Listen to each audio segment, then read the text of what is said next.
Welcome to the Aspire YouTube channel. अस्सलाम वालेकुम dear students. So students, आज का जो हमारा टॉपिक है that is the project planning and management. Software development के अंदर प्लानिंग और मैनेजमेंट से मुराद ये है कि जब हम अपना सॉफ्टवेयर डेवलप करने लगते हैं ना, तो उसके स्टार्ट से लेकर उसके एंड होने तक का जो कंप्लीट प्रोसेस है वो किस तरीके से चलेगा और इसमें कौन कौन शामिल होगा। ठीक है, फिर वो जो है अंदर वो क्या क्या काम करेंगे, फिर वो सीक्वेंस वाइज कैसे काम चलेगा। तो ये सारी चीजों की जो है ना, ये एक शॉर्ट वे में एक प्लानिंग की जाती है, एक मैनेजमेंट की जाती है। ठीक है, जिसको हम कहते हैं प्रोजेक्ट प्लानिंग एंड मैनेजमेंट। ये बेसिकली सॉफ्टवेयर डेवलपमेंट के अंदर हम इसको कह सकते हैं कि ये एक कंप्लीट रोड मैप होता है हमारे सॉफ्टवेयर डेवलपमेंट का। ठीक है, बिल्कुल इस तरह जिस तरह आप लोगों की बुक में एक एग्जांपल दी हुई है। टॉपिक को स्टार्ट करने से पहले हम थोड़ा सा उस एग्जांपल को देख लेते हैं। जैसा कि जब हम ट्रिप में जाने लगते हैं तो उससे पहले हम लोग प्लानिंग करते हैं कुछ चीजों के बारे में, जिसमें से मेन पहले क्या है कि हमें ये देखना होता है कि हम जा कहाँ रहे हैं, वेयर वी आर गोइंग। तो वो क्या हो जाता है, हमारा एक गोल सेट हो जाता है कि हमें यहाँ पर जाना है। फिर उसके बाद हम देखते हैं कि वो how long it will take, मतलब कितना वक्त लगेगा हमें वहां पर जाते जाते। तो यहाँ पर हमारा जो है ना वो टाइम भी सेट हो जाता है। और फिर उसके बाद जो मेन चीज है कि कॉस्टिंग कितनी होगी। ठीक है, तो यहाँ पर हमारा कॉस्ट या फिर हम कह सकते हैं हमारा बजट जो है वो भी सारी चीजें सेट हो जाती हैं।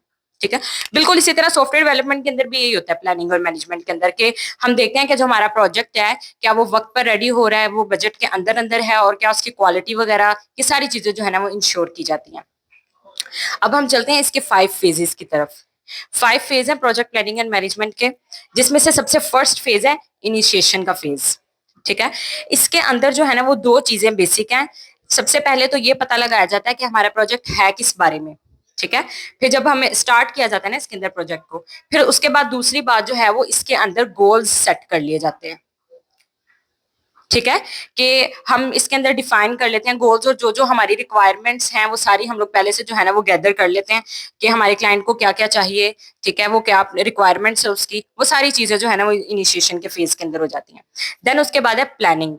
प्लानिंग के अंदर क्या है कि हम लोग एक दफा जो है ना वो डिटेल्ड प्लान कर लेते हैं सारी चीजों के बारे में, कि हमें इतना टाइम लगेगा इस काम के अंदर, इतनी कॉस्ट लगेगी इस चीज के अंदर, फिर हमें ये लोग चाहिए होंगे, रिसोर्सेज वगैरह ना, ये सारी चीजें।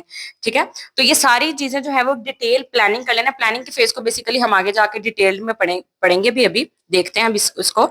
तो बेसिकली इसके अंदर 3 चीजों का ही जो है ना वो ख्याल रख लिया जाता है, कि टाइम के बारे में, कॉस्ट के बारे में, और कौन कौन लोग काम कर रहे हैं, रिसोर्सेज वगैरह। ठीक है, और टूल्स टेक्नोलॉजीज, इन सब चीजों के बारे में प्लानिंग के अंदर देख लिया जाता है।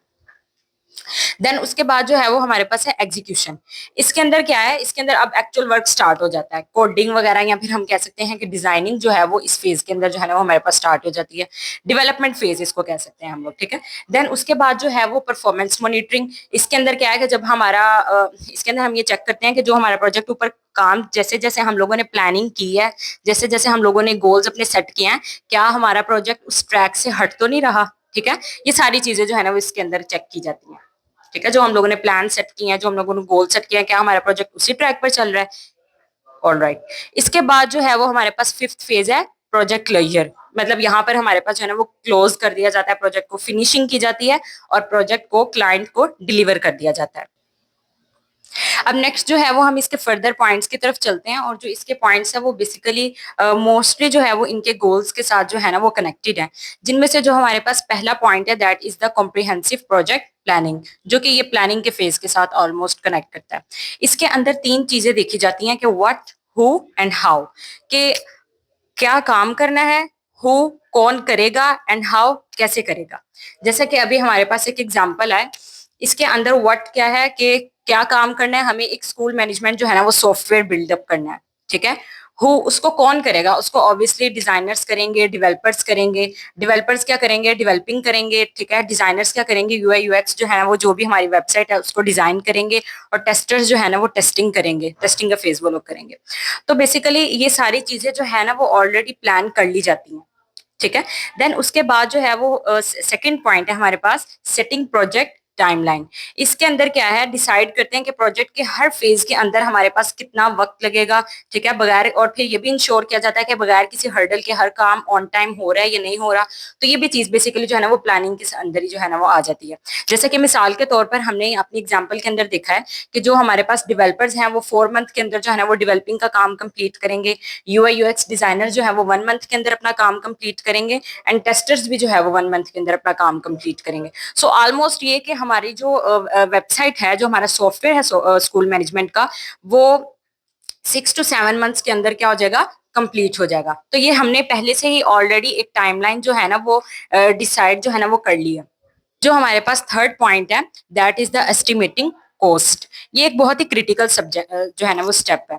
इसके अंदर हम अपने पूरे प्रोजेक्ट का, जो हम सॉफ्टवेयर बिल्ड करने जा रहे हैं, उसका सारा जो है ना वो टोटल एक्सपेंस, जितना बजट है, जितना हमारा खर्चा आने वाला है, वो सारी चीजों को हम लोग जो है ना वो प्रिडिक्ट करके रख लेते हैं, अंदाजा लगा लेते हैं कि इस चीज में इतना जाएगा, इस चीज में इतना जाएगा, सारे जो है ना वो हम बजट जो है वो हर फेज में कितना कितना लगेगा, वो सारी चीजें हम लोग जो है ना वो सेट करते हैं। इसके अंदर जो इसके फर्दर की फैक्टर्स हैं, उन वो अब हम उनको देख लेते हैं, जिसमें सबसे पहला क्या है, डेवलपमेंट टीम। और हम इसको अपने साथ साथ एग्जाम्पल के साथ कनेक्ट करते जाते हैं।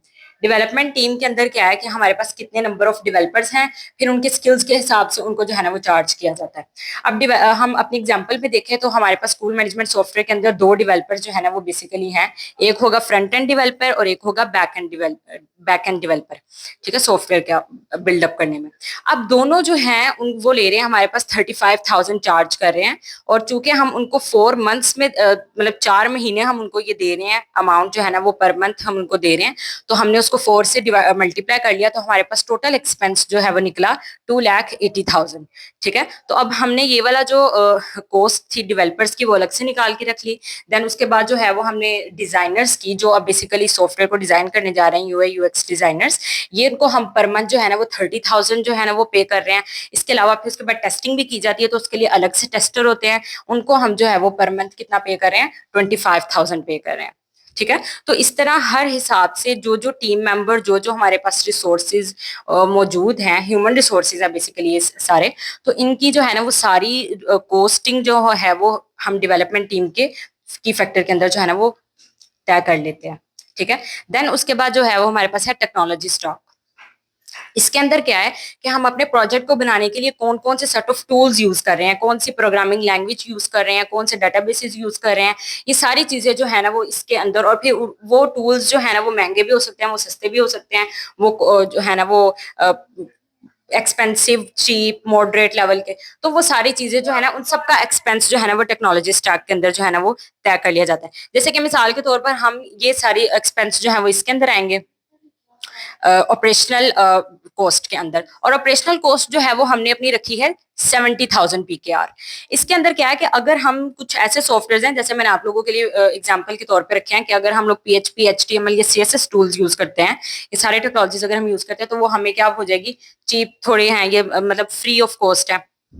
और इसके अलावा जो है वो जावा इंटरप्राइज लेवल पे, और इसके अलावा जो ओरेकल डेटाबेस है, ये हमें एक्सपेंसिव, इनको बाय करना पड़ता है, इनका मंथली इनको चार्ज करना पड़ता है इनको यूज करने के लिए, या फिर जैसा भी हम पैकेज लेना चाहें। ठीक है, और इस लेकिन इन दोनों के दरमियान में भी एक लेवल है, वो आई थिंक सो इसमें पाइथन आ जाती है, या फिर मोंगोडीबी, वो थोड़े मॉडरेट लेवल के जो है ना वो आ जाते हैं। तो इसी तरह टूल्स वगैरह की भी जो सारी बजटिंग है वो सेट कर ली जाती है। देन उसके बाद जो है वो प्रोजेक्ट ड्यूरेशन है। इसके अंदर क्या है कि हम सारा का सारा जो टाइम पीरियड है, स्टार्ट से लेकर एंड तक का, ठीक है, वो अगर तो वो सारा हमने ऑलरेडी सेट करके रखा हुआ है ना, ठीक है, उसमें सैलरी, वर्कर्स वगैरह की वो सारी चीजें।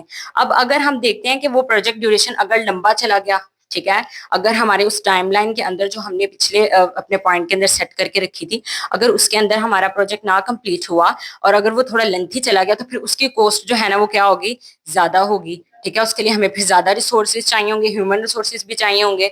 ठीक है, तो वो हम पहले से ही जो है ना वो कुछ चीजों का जो अंदाजा है वो सेट करके रखते हैं। देन उसके बाद जो है ना वो रिस्क मैनेजमेंट, इसको हम इसकी भी हमने फंडिंग जो है ना वो करके रखी होती है। इसका क्या मतलब है कि एक्स्ट्रा फंड्स जो होते हैं, बैकअप फंड्स जो होते हैं, अब मिसाल के तौर पर अगर हमारा सॉफ्टवेयर बनाते बनाते जो है ना वो कुछ क्रैश कर गया, ठीक है, तो हमारे पास एक बैकअप के लिए भी तो कोई चीज जो है ना वो मौजूद होनी चाहिए। अब वो बैकअप करने में हमारे पास पैसे लगेंगे, तो वो जो है वो कंटिजेंसी फंड जो है वो हमने 40,000 जो है ना वो ऑलरेडी हमने सेट करके रखा हुआ होता है, ताकि अगर कोई अनएक्सपेक्टेड प्रॉब्लम अपीयर हो जाती है, तो उसको सोल्व करने के लिए आपका फंड पहले से मौजूद हो। ठीक है, ये हो जाता है रिस्क मैनेजमेंट के अंदर। अब जो नेक्स्ट, जो लास्ट वन इसका की फैक्टर है, that is the quality assurance. इसके अंदर क्या है कि हम डिलीवर करने से पहले अपने सॉफ्टवेयर को, क्लाइंट को, हम एक मेक श्योर करते हैं कि क्या हमारा जो सॉफ्टवेयर है वो स्टैंडर्ड्स के ऊपर पूरा उतरा है, ठीक है, जैसे जैसे हमने प्लानिंग की थी, ठीक है, वो सारी चीजें जैसे जैसे हम लोग करते गए थे, क्या वो स्टैंडर्ड्स पे पूरा उतरा है? अगर तो उसके अंदर फिर थोड़ी सी भी मिस्टेक आ जाती है तो फिर उसकी टेस्टिंग वगैरह या तो दोबारा करनी पड़ जाती है, या तो उसके उसके अंदर कुछ ऐसे बग्स आ जाते हैं, ठीक है, उनको फिक्स करना पड़ जाता है। तो उन सब चीजों के लिए भी हम थोड़े से जो है ना वो अपना बजट साइड पे रखते हैं, जो कि इसी के अंदर आ जाता है, कंटिजेंसी फंड के अंदर। ठीक है, तो यहां तक तो हमारा था ये एस्टिमेटिंग कॉस्ट का, जो कि एक बहुत ही क्रिटिकल स्टेप है और बहुत इंपॉर्टेंट जो है ना वो स्टेप है हमारे पास प्रोजेक्ट प्लानिंग और मैनेजमेंट के अंदर। So students, I hope you understand it very well, but अगर आपका कोई क्वेश्चन हो तो just comment me below and stay tuned for the next lecture. Allah Hafiz.